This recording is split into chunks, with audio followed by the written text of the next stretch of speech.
நான் வந்து ஒரு லாஸ்ட் 4 இயர்ஸாக வந்து டைரி எழுதிட்டுருக்கேன் ஆக்சுவலி. லைக் 2023 ஸ்டார்ட் பண்ணி 2024, 25 அண்ட் தென் இந்த வருஷத்துக்கானது 26 ஆக்சுவலி.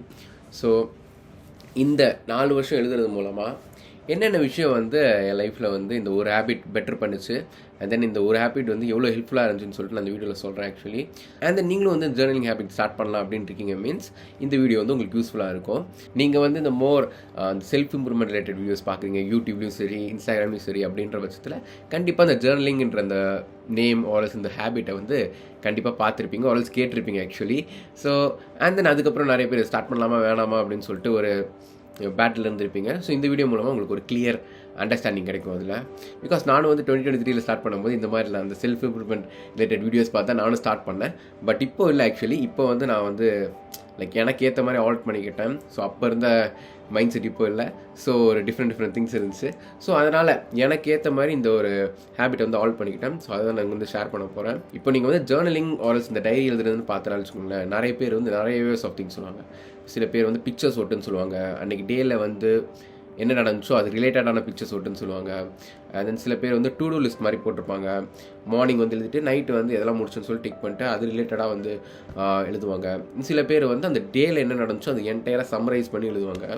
ஸோ நான் என்ன கேட்டகரியில் இதில் வருவேன்னு கேட்டிங்கன்னா, நான் வந்து மோர் லைக் எப்படி எழுதுவேன்னா, இன்றைக்கி டே இருக்குது, இன்றைக்கி டே ஃபுல்லாக நடந்து நான் நைட் தான் எழுதுவேன். இப்போ நைட்டு வந்து நான் உட்காந்துட்டு இருக்கும்போது எனக்கு வந்து இந்த டே நினச்சி என்ன எமோஷன் என் ஹெட்டில் இருக்கோ அதை நான் எழுதுவேன் ஆக்சுவலி. அது எமோஷன் மட்டும் வச்சு எழுத மாட்டேன். அந்த எமோஷன் லைக் ஏன் அதனால் எனக்கு ஃபீல் ஆகுது, ஏன் எனக்கு இப்படி ஃபீல் ஆகுது, தென் லைக் அது ரிலேட்டடாக எல்லாத்தையுமே லைக் பிட்டாக எழுதிட்டு இருப்பேன். லைக் அந்த எமோஷன் வந்து ஜஸ்ட் லைக் ஒன் வேர்ட் எழுதிட மாட்டேன். லைக் எதனால் இது நடக்குது, எதனால் நான் இப்படி ஃபீல் பண்ணுறேன், எதனால் இப்படி என்னை ஃபீல் பண்ண வச்சது, எந்த விஷயம் என்னை ஃபீல் பண்ண வச்சுன்னு சொல்லிட்டு என் ஹெட்டில் அந்த எண்ட் ஆஃப் த டே என்ன எமோஷன் ஓடுதோ அது ரிலேட்டடாக எழுதிட்டு இருப்பேன்.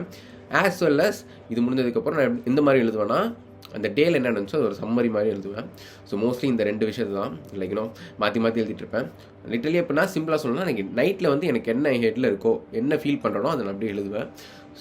ஸோ இந்த மாதிரி எழுதுறது மூலமாக என்ன விஷயம் வந்து எனக்கு கிடச்சிது இந்த ஹேபிட் மூலமாக அப்படின்னு கேட்டிங்கன்னா, நிறைய விஷயங்கள் நான் சொல்லுவேன். பட் நான் இங்கே வந்து நிறைய பேசி போர் அடிக்க விரும்பல. ஒரே ஒரு விஷயம், ரொம்ப முக்கியமான விஷயம் எனக்கு என்ன இந்த ஹேபிட்டுக்கு அப்புறம் கிடச்சிது நான் நினைக்கிறேன்னா, more self awareness actually. So self அவேர்னஸ்னால் நம்மளே வந்து நம்மளை பற்றி தெரிஞ்சுக்கிறது ஆக்சுவலி. ஸோ ஓகே, நிறைய பேர் சொல்லுவாங்க எனக்கு என்னை பற்றி தெரியும், நான் வந்து என்ன பண்ணுவேன்னு எனக்கு தெரியும் அப்படின்ற மாதிரி. நான் வந்து என்னென்னா ரொம்ப டீப்பாக பேசுகிறேன் ஆக்சுவலி. சார் நீங்கள் வந்து எதுக்கு இந்த சர்டைன் எமோஷன்ஸ் ஃபீல் பண்ணுறீங்க, உங்களுக்கு ஏன் சர்டைன் லைக் திங்ஸை பார்த்தா உங்களுக்கு ஏன் இந்த மாதிரி எமோஷன்ஸ் ஃபீல் ஆகுது, இந்த எமோஷனாக நீங்கள் ஃபீல் பண்ணும்போது எதுக்கு இந்த மாதிரி ரியாக்ட் பண்ணுறீங்க அப்படின்னு சொல்லிட்டு நமக்கு பண்ணுவோம். சில பேர்லாம் ரொம்ப கோவப்படுவாங்க ஆக்சுவலி, திடீர்னு சின்ன விஷயத்துக்கு ரொம்ப கோவப்படுவாங்க. ஸோ அவங்களுக்கு தெரியாது ஏன் வந்து டக்குன்னு நான் வந்து ஸ்பார்க் ஆகிறேன் அப்படின்னு சொல்லிட்டு. அதுக்கப்புறம் நீங்கள் வந்து ரொம்ப அந்த எமோஷனே வந்து டீப்பாக அனலைஸ் பண்ணி அந்த எமோஷனை பற்றி எழுத ஆரம்பிச்சிங்கன்னு வச்சுக்கோங்களேன், உங்களுக்கு வந்து ஃபீல் ஆகும் ஓகே நம்ம ஹீகோ வந்து டக்குன்னு டச் ஆகிடுது, அதனால தான் டக்குன்னு கோவப்பட்டுறோம் போல் அப்படின்னு சொல்லிட்டு.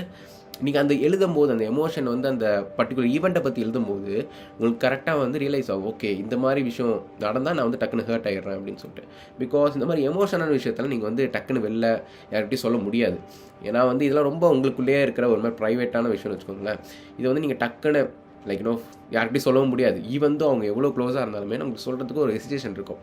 பட் இஃப் அந்த எமோஷனே நீங்கள் வந்து யார்கிட்ட சொன்னால் ஆல்சோ யார்கிட்டயாவது லைக் எழுதுனா அதான் வந்து ஆக்சுவல் ஜேர்னல் நான் சொல்லுவேன். பிகாஸ் நீங்கள் வந்து யார்கிட்டையும் சொல்ல முடியாத விஷயங்களில் யார்கிட்டையும் வந்து கேட்க முடியாத விஷயங்கள் கூட நீங்கள் வந்து அதை எழுதுறது மூலமாக you can find answer and you can genuinely know what is that about அப்படின்னு சொல்லிட்டு. பிகாஸ் அந்த ஒரு விஷயத்தில் வந்து it's like help me a lot. சில நாள்லாம் நான் வந்து ரொம்ப கன்ஃபியூஸ்டாக இருந்துட்டு A4 ஷீட்டில் ஒரு 3-4 A4 ஷீட்டை ஒரே நாளில் எழுதியிருக்கேன். பிகாஸ் எனக்கு அந்த இடத்துல வந்து இந்த மாதிரி ஃபீல் ஆச்சு, நான் வந்து எந்த மாதிரி டெசிஷன் எடுக்கிறது ஆல்வேஸ் லைக் நான் என்ன பண்ணுறது அப்படின்னு சொல்லிட்டு I can able to right it. So இதான். ஸோ நான் வந்து ஜேர்னல் பண்ண ஸ்டார்ட் பண்ணதுக்கப்புறம் I started to become more self aware. So அதான் வந்து ஒரு மேஜர் அட்வான்டேஜ் நான் சொல்லுவேன் ஆக்சுவலி. ஸோ இப்போ நான் அடுத்து வந்து ஒரு 3 பாயிண்ட் எழுதி வச்சுருக்கேன். நீங்கள் வந்து எப்படி ஜேர்னல் எழுதணும் அண்ட் தென் அது எழுதணுன்ற பாயிண்ட்ஸ் மாதிரி இருக்காது, அதுக்கப்புறம் அது மூலமாக என்ன மாதிரி அட்வான்டேஜஸ் கிடைக்கும், எந்த மாதிரி ஹெல்ப்ஃபுல்லாக இருக்கும்னு சொல்லிட்டு நான் அதில் வந்து சொல்லியிருக்கேன். So first one is writing your own story. So இப்போ வந்து நான் முன்னாடி சொன்ன மாதிரி தான் அந்த டேயில் என்ன நடந்துச்சோ அதை அப்படியே சம்மரைஸ் பண்ணுறது. ஸோ வாட் இஃப் நீங்கள் வந்து ஒரு 5, 10, 15 இயர்ஸ் வந்து நீங்கள் வந்து உங்கள் லைஃப்பில் என்ன நடந்துச்சுன்னு சொல்லிட்டு இந்த டேயில் என்ன நடந்துச்சுன்னு சொல்லிட்டு each and every single thing நீங்கள் எழுதுறீங்க. ஆல்ஸ் மோர் லைக் அந்த டைமில் நீங்கள் என்ன ஃபீல் பண்ணீங்கன்னு சொல்லி எழுதுறீங்க means it's more like your story, right? நீங்கள் வந்து நிறைய மூவிஸ் பார்ப்பீங்க, ஓகே, நிறைய ஆக்டர்ஸ் பார்த்துட்டு இருப்பீங்க. பட் வாட் இஃப் நீங்களே வந்து உங்களோட ஓன் ஸ்டோரியை நீங்கள் எழுதுறீங்க அப்படின்னு சொல்கிறப்போ உங்களுக்கே வந்து ஃபீல் ஆகும், ஓகே நம்மளும் ஓன் கதை மாதிரி எழுதுறோம். அப்போ நம்ம இந்த டைமில் நம்ம இந்த மாதிரி பண்ணக்கூடாது, நல்லா இருக்காது, நான் வந்து இந்த மாதிரி தான் பண்ணிகிட்டு இருப்பேன் அப்படின்னு சொல்லிட்டு நீங்கள் வந்து லைக் உங்களே வந்து கரெக்டான வேலை கைட் பண்ணுவீங்க. ஆஸ் வெல் அஸ் லைக் ரொம்ப இம்பார்ட்டன்டான விஷயம் என்னென்னா நீங்கள் ஒரு 5, 10, 15 இயர்ஸ் டவுன் த லைன் நீங்கள் பார்க்கும்போது உங்களுக்கு ரொம்ப நல்லாயிருக்கும் ஆக்சுவலி பார்க்கறதுக்கு. பிகாஸ் நான் ஒரு லாஸ்ட் 4 இயர்ஸாக எழுதிட்டு இருக்கேன்னு சொன்னேன்ல, இந்த 4 இயர்ஸில் வந்து நிறைய நடந்துச்சு ஆக்சுவலி. நான் காலேஜ் ஜாயின் பண்ணேன், அண்ட் தென் காலேஜ் ஜாயின் பண்ணி and then like second year டைமில் நான் வந்து ஒரு ஃபுல் டைம் ஒர்க் போனேன். அதுக்கப்புறம் அந்த ஒர்க்கை குவிட் பண்ணேன். அதுக்கப்புறம் நான் ஃப்ரீலான்சிங் ஸ்டார்ட் பண்ணேன். ஸோ ஃப்ரீலான்சிங் ஸ்டார்ட் பண்ணி அது வந்து எப்படி போச்சு, அதுலேருந்து எப்படி நான் வந்து ஃபர்ஸ்ட் கிளைண்ட் சைன் பண்ணேன், அன்றைக்கி நான் என்ன நினச்சிட்டு இருந்தேன், என்ன என்னோட எமோஷன் இருந்துச்சு, அண்ட் தென் லைக் இது மாதிரி எல்லா விஷயத்தையும் like each and every thing வந்து நான் எல்லாத்தையும் நோட் பண்ணி வச்சுருக்கேன். விச் இஸ் லைக் நல்லா இருக்குல்ல அதை பார்க்குறதுக்கு. நான் இப்போ வந்து ஒரு 10-15 இயர்ஸ்க்கு அப்புறம் இதெல்லாம் பார்க்கும்போது ஆக்சுவலி ஜென்யூனாகவே நல்லாயிருக்கும். பிகாஸ் நான் இப்போ திருப்பி பார்க்கும்போது எனக்கு ரொம்ப நல்லா இருக்குது. ஸோ வந்து ஒரு ரொம்ப நாள் லைக் ஒரு 10-15-20 இயர்ஸ்க்கு அப்புறம் பார்க்கும்போது இன்னும் ரொம்ப நல்லாயிருக்கும் actually. So that's a main thing, writing your own story. Second thing is analysing your situation and your mistakes. So இப்போ நிறைய பேர் வந்து அவங்க மிஸ்டேக் பண்ணியிருப்பாங்கன்னு அவங்களுக்கு தெரியும். ஆல்சோ ஏதோ ஒரு சுச்சுவேஷனில் ஏதோ ஒரு விஷயம் நடந்திருக்கும், ஓகேவா? அதை வந்து நம்மளால் டக்குன்னு வந்து எப்படி சொல்கிறது, அதுக்கு டக்குன்னு லைக் ரிஃப்ளெக்ட் பண்ணியோ ஆல்ஸ் லைக்னோ அதுக்கு ஒரு டெசிஷனோ அதுக்கு ஒரு ஆக்ஷன் நம்மளால் எடுக்க முடியாது.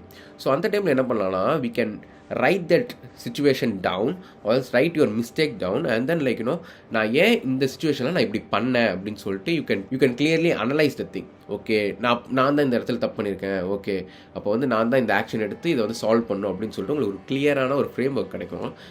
லைக் எப்படி சொல்கிறது, ஆல்ஸ் ஒரு ஏதோ ஒரு சுச்சுவேஷன் இருக்குது, அங்கே வந்து உங்களுக்கு ஒரு ப்ராப்பராக டெசிஷன் எடுக்க தெரியல மீன்ஸ் நீங்கள் என்ன பண்ணலாம் மீன்ஸ் நான் இது பண்ணுவேன் ஆக்சுவலி அடிக்கடி பண்ணுவேன். ஸோ இந்த சுச்சுவேஷனை வந்து எழுதிட்டு ஸோ இந்த சுச்சுவேஷன் என்ன நடக்குது, என்ன நடக்க போகுதுன்னு சொல்லி எழுதிட்டு ஸோ இது நீங்கள் வந்து இந்த ஆக்ஷன் எடுத்தால் இதுக்கு நீங்கள் எஸ் சொன்னீங்கன்னா என்னென்ன ப்ரோஸ், ஆல்ஸ் நோ சொன்னீங்க அப்படின்னு சொன்னால் என்னென்ன ப்ரோஸ் கான்ஸ், இதெல்லாம் வந்து நீங்கள் ஒரு டேபிள் மாதிரி எழுதிட்டீங்கன்னு வச்சுக்கோங்களேன், உங்களுக்கு ஈஸியாக இருக்கும் அனலைஸ் பண்ணுறதுக்கு. ஐநோ இது வந்து சும்மா சின்ன கப்பில் லைக் சயின்ஸ் எக்ஸாம் எழுதுற மாதிரி இருக்கும். பட் இது நீங்கள் உங்கள் ரியல் லைஃப்பில் வச்சு நீங்கள் எழுதும் போது உங்களுக்கு சயின்ஸ் எக்ஸாம் மாதிரி தெரியாது, ரொம்ப சீரியஸாக இருக்கும் actually. So that's a thing. Like அந்த சுச்சுவேஷனை டீப் டவுன் அனலைஸ் பண்ணி ஓகே இந்த ஆக்ஷன் எடுத்தால் என்ன நடக்கும், இந்த ஆக்ஷன் எடுத்தால் என்ன நடக்கும் அப்படின்னு சொல்லிட்டு நீங்கள் கிளியராக எழுதும் போது உங்களால் ஃபாஸ்ட்டு டெசிஷன் எடுக்க முடியும் ஆக்சுவலி. அண்ட் தென் லைக் ரொம்ப கால்குலேட்டட் டெசிஷன்ஸ் எடுக்க முடியும். பிகாஸ் லைக் லைஃப்பில் வந்து சில டெசிஷன் சில சுச்சுவேஷன்ஸ் வந்து நம்ம ரொம்ப லைக் புரட்டி போடும், என்ன பண்ணலாம் ஏது பண்ணலாம் அப்படின்னு சொல்லிட்டு ரொம்ப யோசிச்சுட்டு இருப்போம். ஸோ அதுக்கு வந்து சும்மா ஒரு பேப்பர் எடுத்து எழுதுனீங்கன்னு வச்சுக்கோங்களேன், பாதி வேலை முடிஞ்சிடும். அண்ட் தென் தேர்ட் திங், இதான் வந்து ரொம்ப ரொம்ப இம்பார்ட்டன்ட் திங். இதை பற்றி நான் ஃபர்ஸ்டே ரொம்ப பேசிட்டேன்னு நினைக்கிறேன்.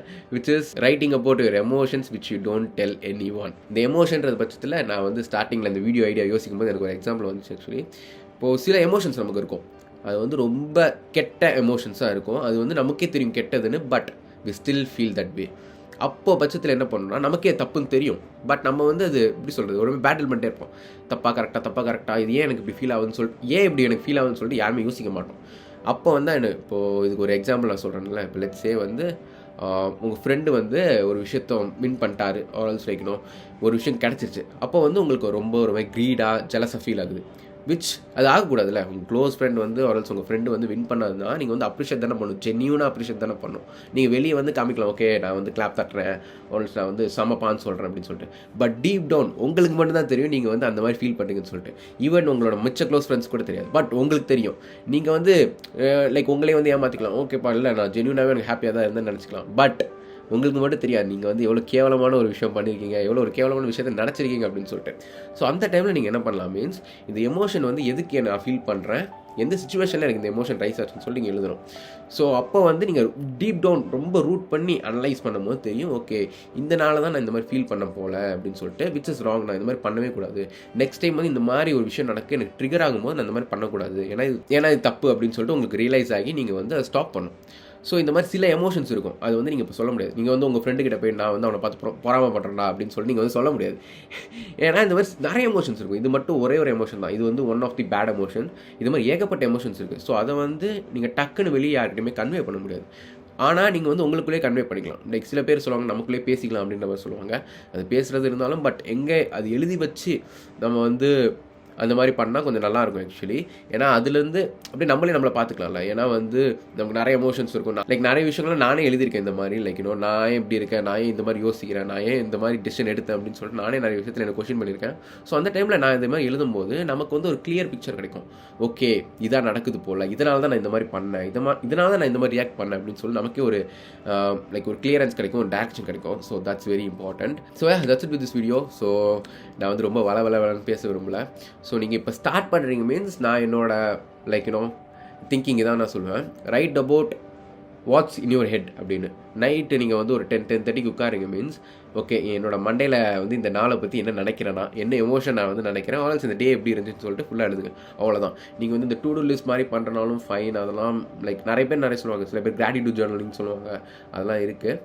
ஸோ நான் எழுதுறது எனக்கு வந்து ரொம்ப ஹெல்ப்ஃபுல்லாக என்ன வந்து ரொம்ப லைக் என்னை பற்றி எனக்கு தெரிஞ்சு ரொம்ப செல்ஃப் அவேர் ஆக்குனது வந்து இந்த ஹேபிட். நான் இந்த வே ஆஃப் ரைட்டிங்கில் எழுதும் போது தான். பட் நீங்கள் ஸ்டார்ட் பண்ணும்போது நீங்கள் எப்படினாலும் எழுதலாம். பிகாஸ் ஸ்டார்ட் பண்ணுறது தான் மேட்ரு. உங்களுக்கு எப்படி ஸ்டார்ட் பண்ணணும்னு தோணுதோ அந்த மாதிரி ஸ்டார்ட் பண்ணுங்கள். அப்புறம் வந்து ஓகே நான் ஒரு நாள் எழுதினேன் பட் வந்து 7 நாள் விட்டுட்டு 8 நாள் விட்டேன், இதுக்கப்புறம் எழுதுறதுக்கு நல்லா இருக்காது அப்படின்ற மாதிரிலாம் நீங்கள் நினைக்க வேணாம். பிகாஸ் நானே வந்து நிறைய வாட்டி விட்டுருக்கேன். எல்லாருமே மிஸ்டேக் பண்ணுவாங்க தான். ஏன்னா வந்து எல்லாருக்குமே ஃபர்ஸ்ட் ஸ்டார்ட் பண்ண உடனே எல்லாமே கரெக்டாக இருக்காது. ஏன்னா நான்லாம் வந்து 20 days 30 daysலாம் விட்டுருக்கேன் ஆக்சுவலி. ஸோ இந்த மாதிரி நீங்கள் வந்து ஹியூஜ் டேஸ் நீங்கள் விடும்போது நீங்கள் என்ன பண்ணலாம் மீன்ஸ் ஒரு பெரிய பேப்பர் எடுத்துகிட்டு அதில் வந்து ஓகே இந்த 20 நாளில் நீங்கள் சம்மரைஸ் பண்ண முடியுதுன்னா நீங்கள் என்னென்னலாம் எழுதுவீங்க, என்னென்னலாம் இம்பார்ட்டன்ட் நடந்துச்சு, எந்தெந்த டைமில் நீங்கள் எந்த மாதிரிலாம் ஃபீல் பண்ணுவீங்கன்னு சொல்லிட்டு அதெல்லாம் வந்து ஒரு பேப்பரில் எழுதிட்டு அதை வந்து அப்படியே பின் பண்ணிடுங்க. ஸோ நான் எப்போல்லாம் வந்து ரொம்ப நாள் எழுதாமல் இருக்கேன், ரொம்ப நாளாக வந்து சும்மா தள்ளி போட்டு தட்டி கழிச்சிட்டு இருக்கேன் மீன்ஸ் நான் அந்த டைமில் தான் இது பண்ணுவேன் actually. But most of the time நீங்கள் வந்து அன்னைக்கே எழுதிங்கன்னா ரொம்ப நல்லதுன்னு நான் சொல்லுவேன். ஆல்வேஸ் நெக்ஸ்ட் டே மார்னிங் அந்த மாதிரி எழுதிங்கன்னா கொஞ்சம் நல்லாயிருக்கும். So that's it with this video. So இது ரிலேட்டடாக ஏதாவது டவுட்ஸ் இருக்குது, ஏதாவது கொஸ்டின்ஸ் இருக்குது மீன்ஸ் நீங்கள் வந்து கமெண்ட்ஸில் கேளுங்க, நான் ரிப்ளை பண்ணுறேன். And yeah, love you all, bye.